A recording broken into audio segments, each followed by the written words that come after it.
histórias verídicas provam o poder assombroso do segredo.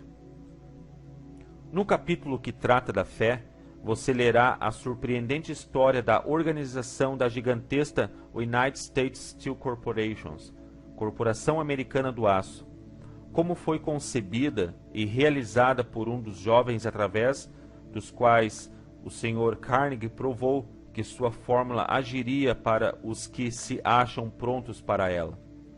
Uma única aplicação do segredo, feita por Charles M. Schwab, deu-lhe enorme fortuna, tanto em dinheiro como em oportunidades.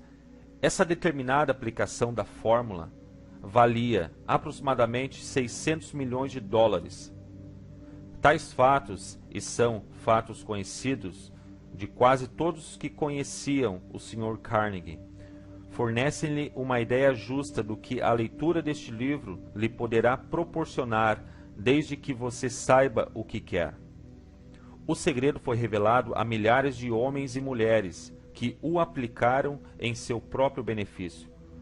Como o planejara o Sr. Carnegie, alguns arranjaram fortunas com ele, outros o aplicaram com êxito para criar harmonia em seus lares. Um clérigo usou-o com tal eficácia que lhe rendeu mais de 75 mil dólares por ano. Arthur Nash, alfaiate de Cincinnati, usou seu negócio quase falido como cobaia para testar a fórmula. Conseguiu reanimá-lo, o que trouxe verdadeira fortuna aos donos. Ainda está florescente, embora o Sr. Nash já tenha falecido. A experiência foi de tal modo singular que jornais e revistas lhe dedicaram mais de $1 milhão de publicidade laudatória.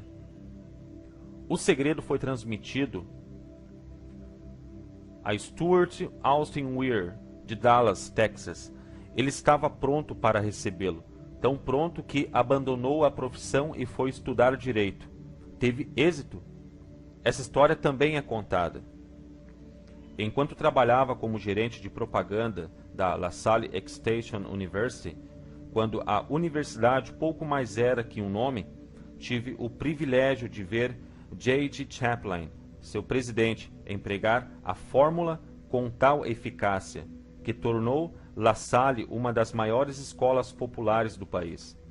O segredo a que me refiro foi mencionado nada menos que uma centena de vezes no decorrer deste livro. Não foi diretamente apontado, pois parece agir com mais êxito quando apenas mencionado e deixado à vista, onde os que estão prontos para ele e os estão procurando possam dele se apossar, em direção à riqueza. Fé e confiança. Fé dirigida torna todo o pensamento palpitante de poder. Você pode erguer-se a alturas ilimitadas, impelido pela força ascendente de sua poderosa e nova autoconfiança. A fé é o químico-chefe da mente. Quando a fé se une ao pensamento, o subconsciente apanha imediatamente a vibração, traduzindo o seu equivalente espiritual e transmitindo-a à inteligência infinita, como no caso da oração. As emoções da fé, do amor e do sexo são as mais poderosas de todas as principais emoções positivas. Quando as três se unem, tem o efeito de colorir o pensamento de tal maneira que alcança instantaneamente o subconsciente, onde se transforma em seu equivalente espiritual, única forma que induz a reação da inteligência infinita. A fé aguarda que você a encontre. Segue-se agora uma declaração que lhe dará melhor compreensão da importância que o princípio da autossugestão assume na transformação do desejo em seu equivalente físico ou monetário.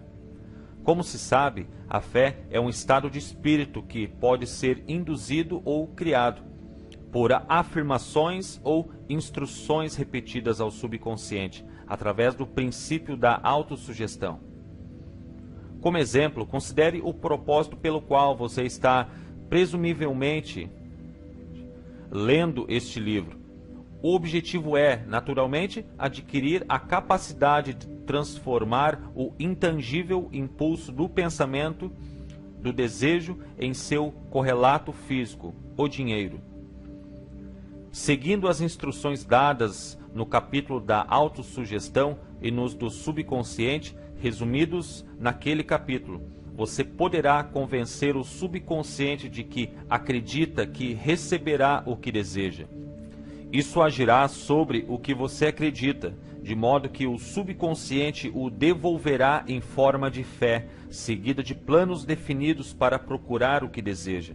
A fé é um estado de espírito que pode ser desenvolvido à vontade, depois de dominados os 13 princípios, pois é um estado de espírito que se desenvolve voluntariamente através da aplicação e uso desses princípios.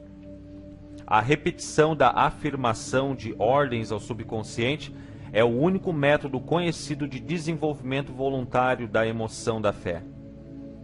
Talvez o sentido se torne mais claro através da seguinte explicação: quanto à maneira dos homens se tornarem às vezes criminosos.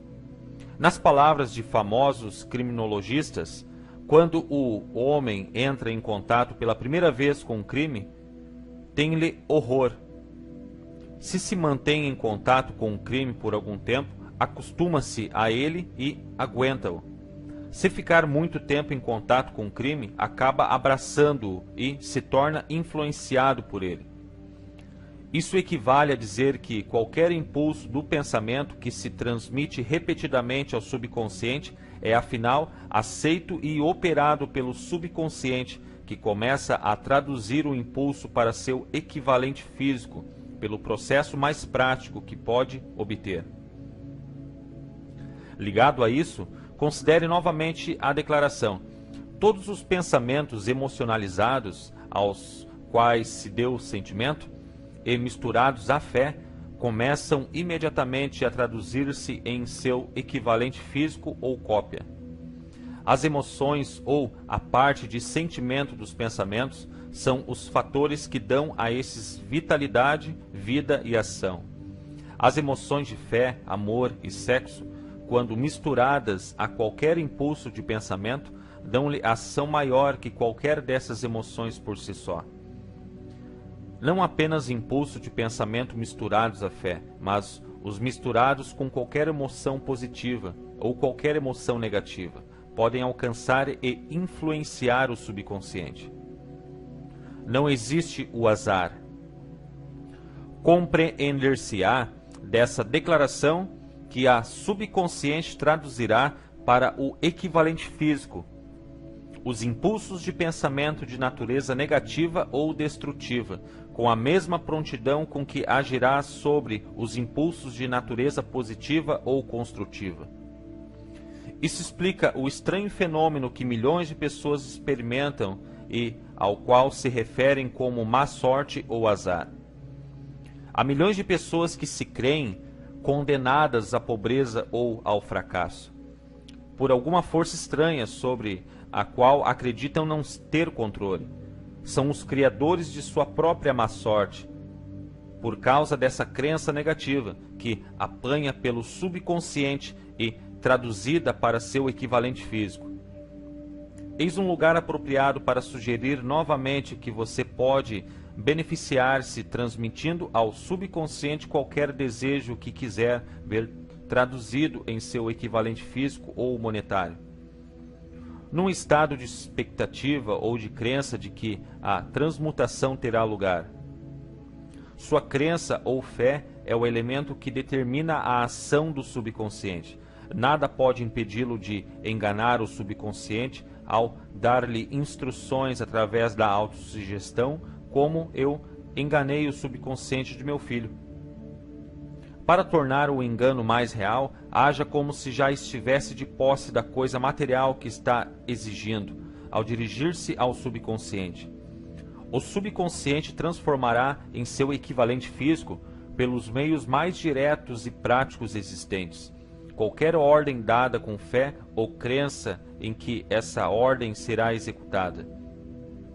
Certamente muita coisa já foi dita para dar um ponto de partida do qual, através de experiência e prática, se possa adquirir a capacidade de unir a fé com qualquer ordem dada ao subconsciente. A perfeição há de virá pela prática, não pode vir apenas pela leitura de instruções. É essencial que você estimule as emoções positivas como forças dominantes da mente, desanimando e eliminando as emoções negativas. A mente dominará por emoções positivas, torna-se abrigo favorável ao estado mental conhecido por fé.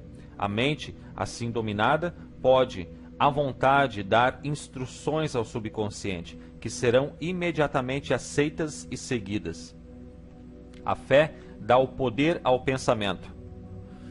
Em todas as épocas, os religiosos advertiram a humanidade lutadora da necessidade de ter fé neste ou naquele dogma, nesta ou naquela crença, mas esqueceram de explicar como ter fé.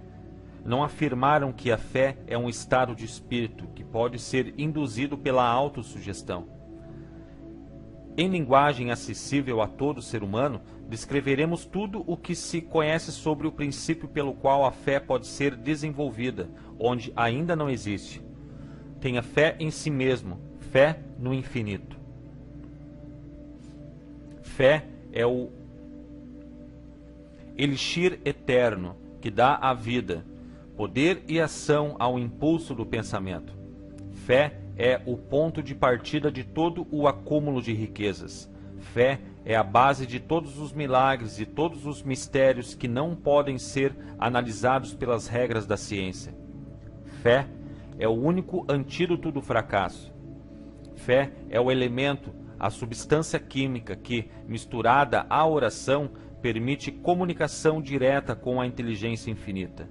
Fé é o elemento que transforma a vibração comum do pensamento criada pela mente finita do homem em seu equivalente espiritual. Fé é o único instrumento através do qual a força cósmica da inteligência infinita pode ser dominada e usada pelo homem. Pensamentos que dominam sua mente. A prova é simples e fácil de demonstrar. Está envolta no princípio da autossugestão. Concentremos, pois, a atenção sobre o assunto da autossugestão, descobrindo o que é e o que é capaz de conseguir.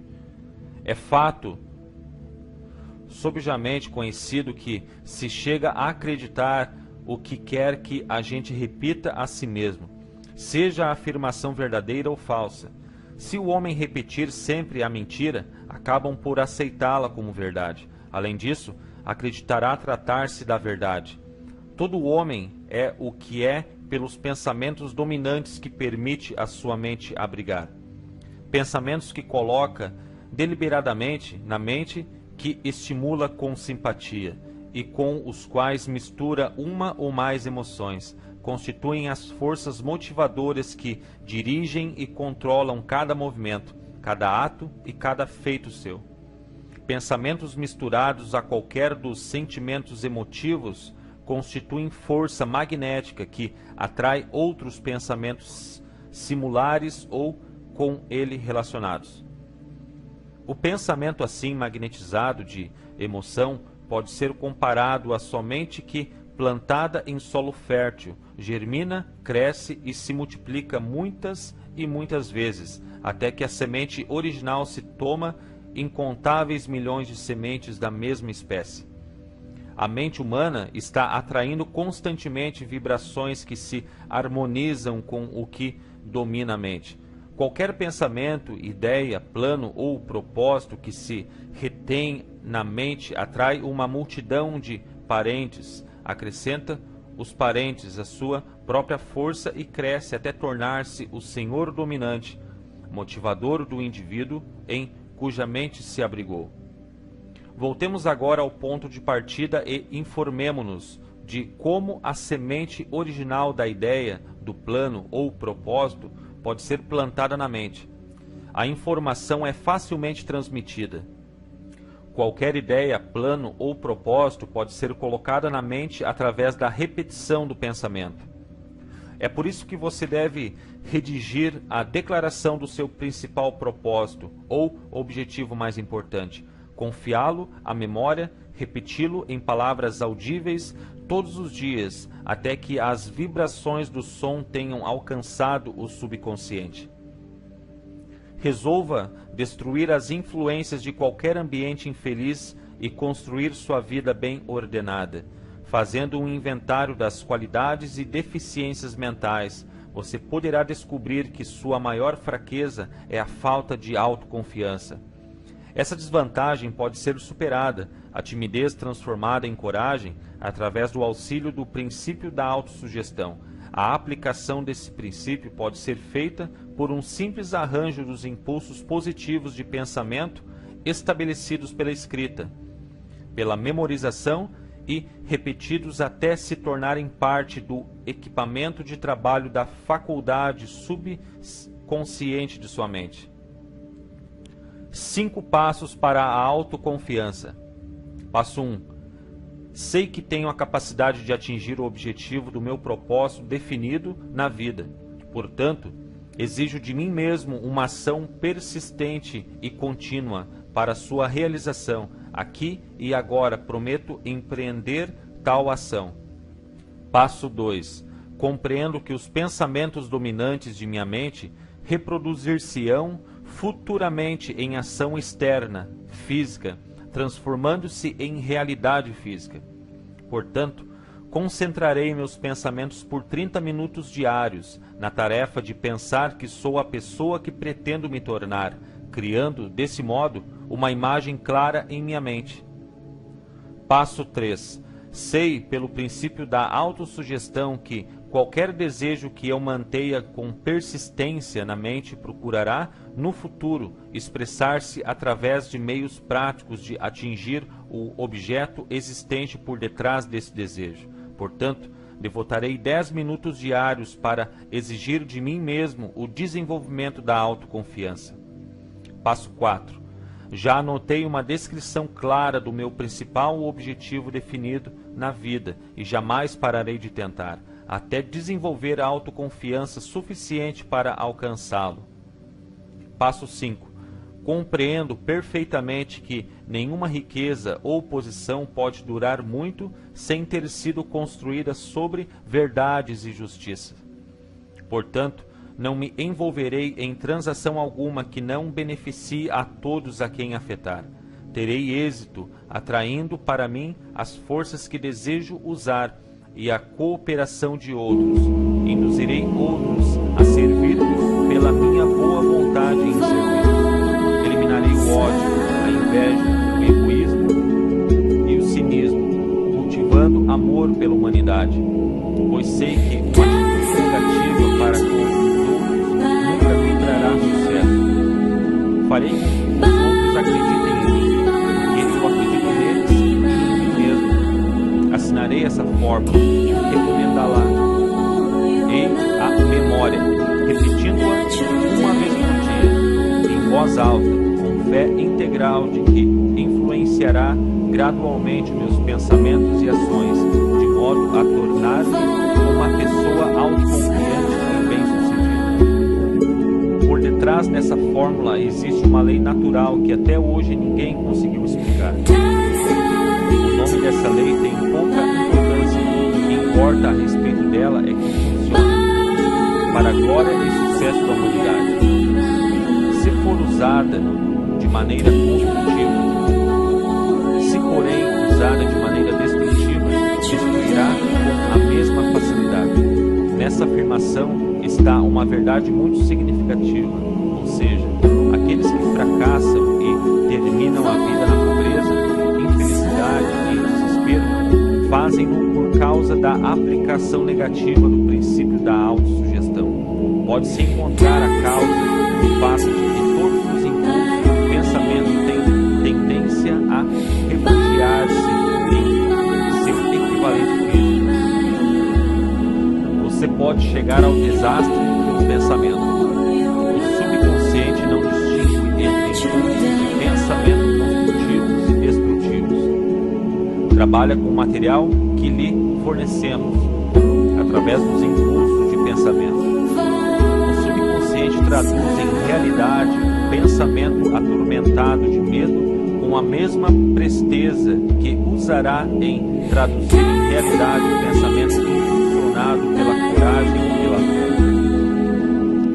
Assim como a eletricidade faz girar as rodas da indústria e produz serviços úteis, se usada de maneira construtiva, ou estraga a vida se mal usada, assim a lei da autossugestão leva à paz e à prosperidade, ou ao vale da amargura, do fracasso, da morte, de acordo com seu grau de compreensão e de aplicação dela.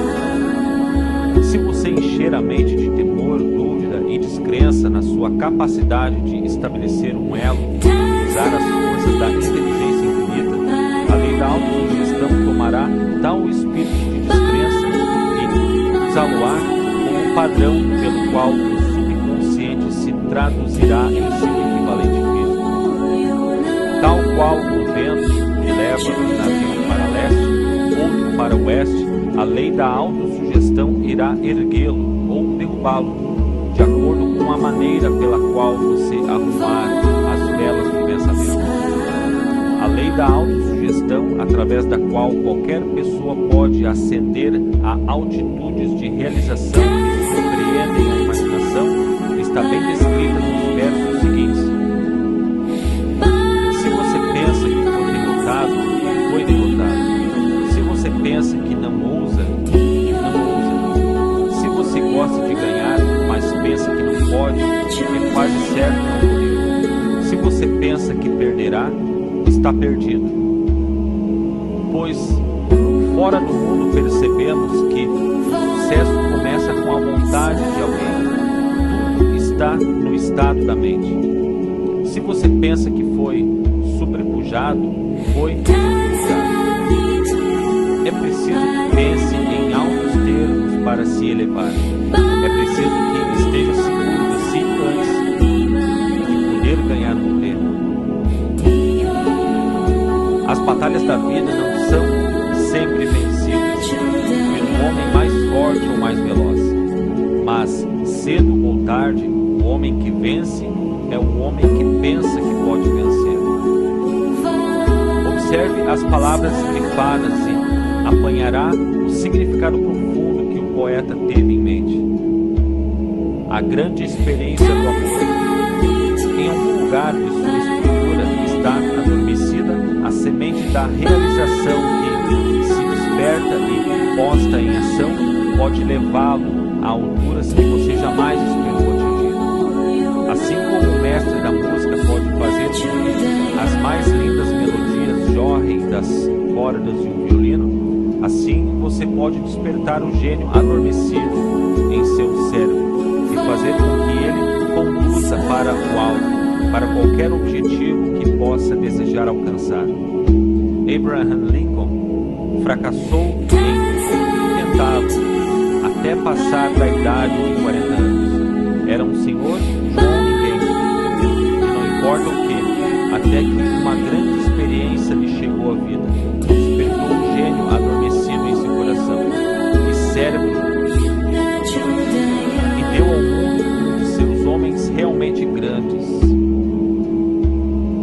Essa experiência se misturou às emoções da tristeza e do amor. Veio-lhe através de Anne Rutledge, a única mulher que amou de verdade. É fato conhecido que a emoção do amor está muito próxima ao estado de espírito conhecido como fé, pela razão de que o amor chega quase a traduzir os impulsos de pensamento em seu equivalente espiritual. Durante seu trabalho de pesquisa, o autor descobriu na análise do trabalho e das realizações de centenas de homens de destacado valor que houve influência do amor de uma mulher por trás de quase todos